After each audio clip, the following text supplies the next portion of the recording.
Could a creature born from fear and rumor be hiding in plain sight across moonlit pastures and empty corrals? The legend of the Chupacabra first surged into headlines in Puerto Rico during the mid-1990s, after reports of livestock drained of blood sparked panic among rural communities. Descriptions varied wildly, ranging from a reptilian, spiky beast with glowing eyes to a skinny, hairless canid with mange, which only deepened the mystery and the media frenzy.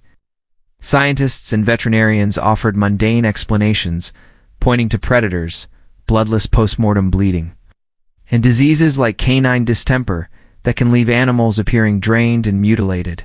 Folklore scholars noted how cultural fears, economic stress, and sensational journalism can morph ordinary events into enduring myths that feed themselves with every retelling. Local eyewitness accounts, often emotional and vivid, mixed with photos of carcasses and grainy footage that social media later amplified into international obsession and copycat reports. Some investigators favored a paranormal origin, linking the creature to extraterrestrial visitors or genetic experiments, which appealed to the thrill of unexplained phenomena more than scientific rigor. Others argued the Chupacabra as a label slapped onto different real animals suffering from visible ailments, a name that traveled faster than definitive evidence ever could. The creature's image shifted across borders, adapting to local fears from Puerto Rico to Mexico, Chile, and parts of the southern United States in a folkloric game of telephone. Regardless of origin, Chupacabra stories reveal how communities process loss, uncertainty, and ecological change, turning grief over livestock into a shared narrative that demands attention and action.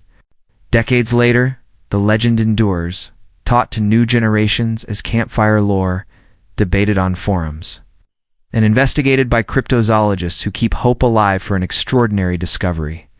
Skeptical voices remind us that extraordinary claims require extraordinary evidence, that careful fieldwork, forensic necropsy, and ecological study often explain the extraordinary with the ordinary. High-profile cases like alleged attacks in rural Mexico and witness interviews filmed by local news pressured authorities to respond even when forensic findings pointed elsewhere. Documentaries, novels, and indie films borrowed the Chupacabra's image, turning it into a cultural shorthand for the unknown dangers lurking at the edge of human knowledge.